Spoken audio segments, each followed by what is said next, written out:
جب بھی کبھی آپ لوگ مدینہ منورہ حج یا عمرے کے لیے جاتے ہیں، آپ لوگوں کو دو قسم کی زیارات کروائی جاتی ہیں، بدر کی زیارات، احد کی زیارات۔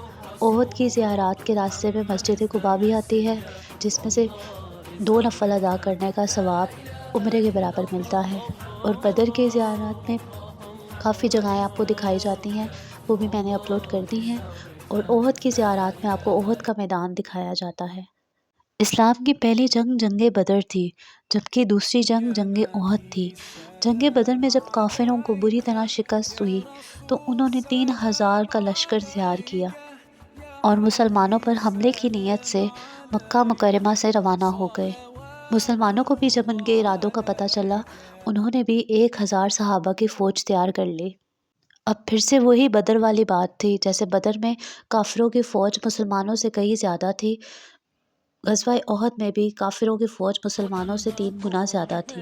رسول اللہ صلی اللہ علیہ وآلہ وسلم نے مدینہ کے اندر رہ کر جنگ کرنے کا حکم دیا، لیکن باقی صحابہ کرام نے کہا مدینہ سے دور جا کر جنگ کی جائے۔ رسول اللہ اور ان کے ساتھی جنگ کے لیے روانہ ہو گئے۔ رسول اللہ نے اپنی فوج کو 3 قسم کے لوگوں میں ڈیوائیڈ کیا: مہاجرین، اوس اور خزرج۔ ہزاروں صحابہ میں سے صرف 100 صحابہ کے پاس اپنے بچاؤ کا سامان تھا، شیلڈز اور باڈی آرمر وغیرہ تھے۔ کافروں کے پاس ہر قسم کا اسلحہ تھا اپنے بچاؤ کے لیے۔ اس کے بعد جو مکہ سے کافر روانہ ہوئے تھے وہ احد کے میدان میں آپ صلی اللہ علیہ وآلہ وسلم اور ان کے لشکر کا انتظار کرنے لگ گئی، اور ان کو جو بندہ لیڈ کر رہا تھا، جو ان کا سردار تھا، اس کا نام ابو سفیان تھا۔ حضرت محمد صلی اللہ علیہ وآلہ وسلم کے لشکر میں سے 300 لوگوں نے ان کا ساتھ چھوڑ دیا۔ جب انہوں نے کفار کا لشکر دیکھا، وہ لوگ ڈر گئے اور واپس ہجرت کر لی انہوں نے۔ اب بس 700 لوگوں کا لشکر باقی رہ گیا تھا۔ اب جنگ کا آغاز ہوا۔ حضرت محمد صلی اللہ علیہ وآلہ وسلم نے 50 صحابہ کرام کو تیر اندازوں کے ساتھ پہاڑ کے پیچھے جانے کا حکم دیا، اور ان کو کہا گیا آپ لوگوں نے تب تک یہاں سے باہر نہیں نکلنا جب تک ہم جیت نہ جائیں۔ آپس میں دونوں قبیلوں کی جنگ کا آغاز ہوا۔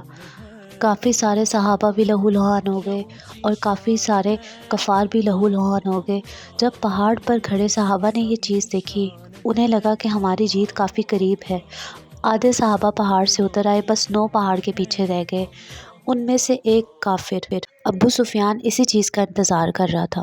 جنگ کے دوران وہاں پہ ایک بات بھی پھیل گئی کہ رسول اللہ صلی اللہ علیہ وآلہ وسلم کو بھی شہید کر دیا گیا ہے، جبکہ ایسا نہیں ہوا تھا۔ جو لوگ رسول اللہ کی رکھوالی کر رہے تھے، ان میں سے ایک صحابہ کی شکل آپ سے بہت ملتی تھی، جن کا نام مصعب بن عمیر تھا۔ اس وجہ سے وہاں پہ یہ افواہ پھیل گئی کہ آپ صلی اللہ علیہ وآلہ وسلم کو بھی قتل کر دیا گیا ہے۔ جو صحابہ کرام جنگ کر رہے تھے وہ واپس پیچھے مڑ کے آپ صلی اللہ علیہ وآلہ وسلم کو پروٹیکشن دیتے ہوئے پہاڑ کے اوپر لے گئے۔ پہاڑ کے اوپر اب مکہ والوں کے گھوڑے چڑھ نہیں سک رہے تھے۔ اب جتنے بھی مسلمان پہاڑ پر چڑھے تھے وہ پہاڑ سے تیر برساتے رہے اور کفار مکہ ڈر گئے۔ انہوں نے سوچا کہ ہمیں واپس مڑ جانا چاہیے۔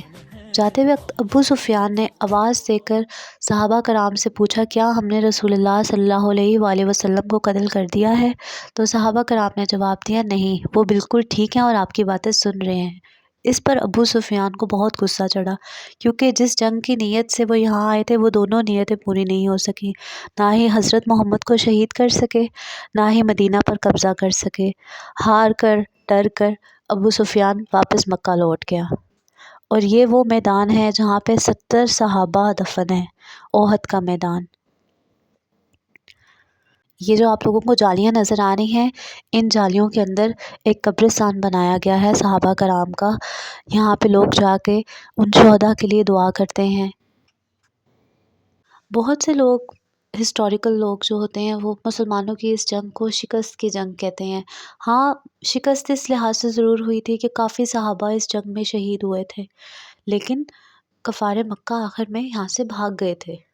اس جنگ سے مسلمانوں کو نقصان تو بہت ہوا، لیکن ایک چیز اس جنگ سے جو مسلمانوں نے سیکھی کہ کبھی بھی اپنے لیڈر کے حکم کے بغیر کوئی کام نہیں کرنا چاہیے۔ اگر صحابہ کرام پہاڑ سے نیچے نہ اترتے تو اتنا نقصان مت ہوتا۔ آپ لوگ جب بھی مدینہ جائیں تو احد کی زیارات پر ضرور جائیں۔ Thank you. اللہ حافظ۔